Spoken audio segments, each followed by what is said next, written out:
Herb remains with me. Herb, CEO at HTI, founder and CEO. But now I am joined by Mike Mansuetti. Now, a lot of you know Mike. I have heard of Mike and known of Mike for years and years and years, but I had never met him until he walked into the studio just a little bit ago. Mike Mansuetti, he is the retired CEO at Bosch North America. I believe you were with Bosch, sir, for 36 years. You ran that organization for 12 years, I think. It is good to have you. Thanks for joining. Well, thank you, Rick. It's nice to meet you, and it's great to be back in South Carolina. As you said, I've spent the last 12 years up in Detroit. Yeah. Glad to be back, especially after the warm weather now, and spring is starting to come. That's right. It's still a little cold in Detroit, but we're glad to be back here and glad to be back engaged with the upstate of South Carolina. I want to talk about the importance of HR departments and HR executives in terms of the way they contribute to a company's overall success, their strategy, their growth strategies, and this type of thing. A recent statistic, 60% of business leaders see HR's role as largely administrative and support staff. About half of CEOs say that their CHRO, of course, their chief HR officer, is not a key player in enterprise strategy. Those statistics seem to suggest that HR is just not at equal footing with the other executives.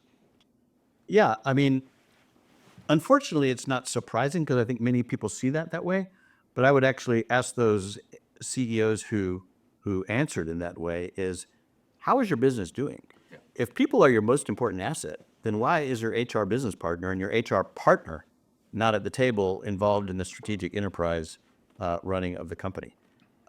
In my experience, I found it extremely valuable. And in fact, I wouldn't even have known what to do without my HR partner at the side. And that was both in a plant environment. I had the opportunity to run the Anderson plant for many years, and also at the corporate level in Detroit running our North American organization. They were vital to our importance. Herb, you founded and run a human resources solutions company, right? Yep. You have the ear of HR execs. Do you feel that they feel undervalued? Oh, no question.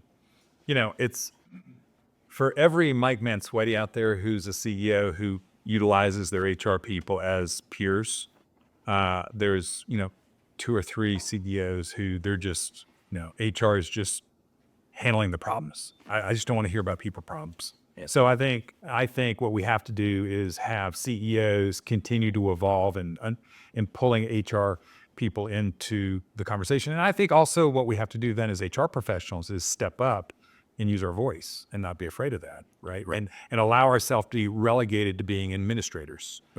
So I think it's a two-sided solution, right? Let's stick with kind of the stereotype of the HR executive for a second. Mike, back to you. You, as a boss of a huge company, you had a COO, you had a chief operating officer. I'm making an assumption, okay?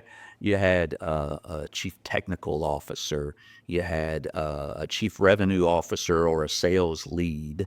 You had a chief marketing officer, so forth and so on, right? And then you have an HR person. Right. That person's responsibility is supporting those other folks. Sure. Administratively, and also finding them workers, right? How did your people feel about this person who was in charge of administrative duties and hiring, and they are my peer?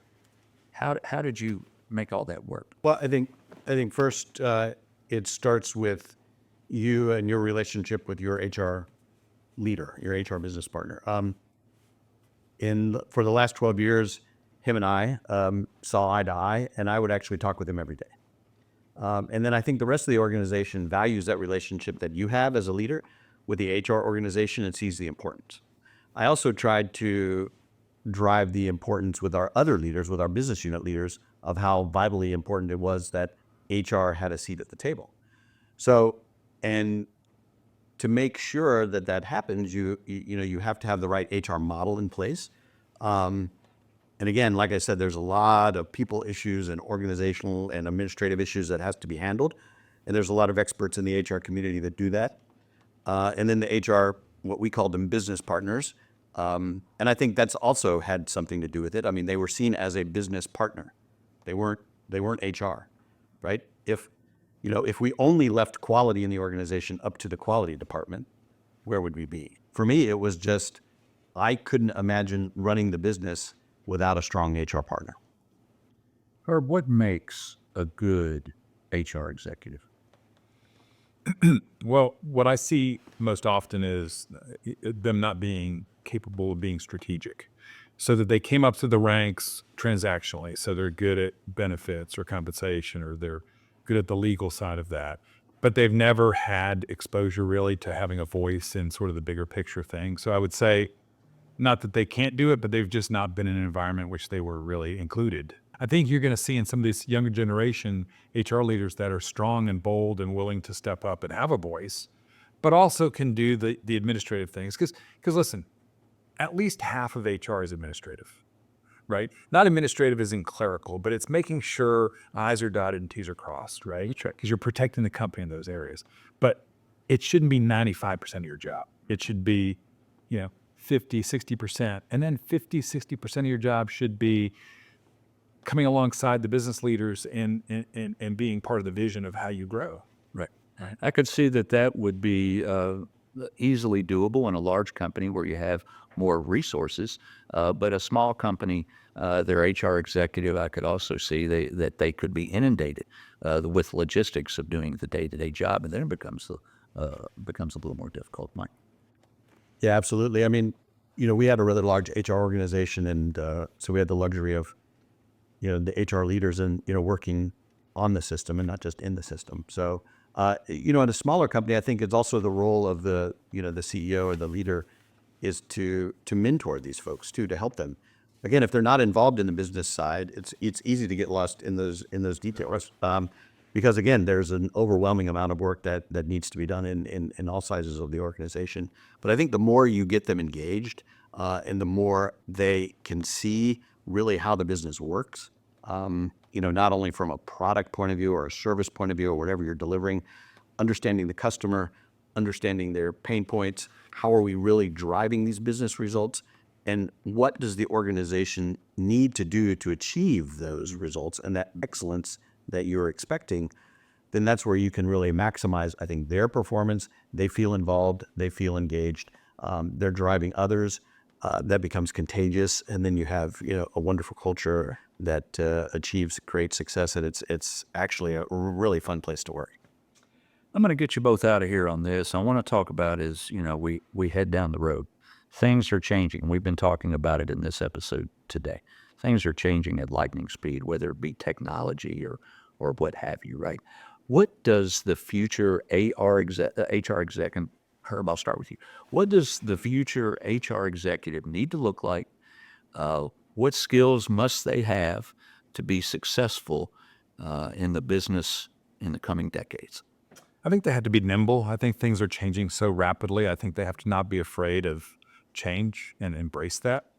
So I would say those are two sort of qualities that would be super important. I would also say, they've got to be capable of multitasking really well and understanding, okay, we're going to get and delegate the stuff that's sort of transactional and as a professional, keep themselves on the business side of the business, really out in the field, understanding how the business progresses and becoming an invaluable tool to the CEO or the leader of that organization. I think HR professionals need to remain, true to their core, so they really understand the fundamentals.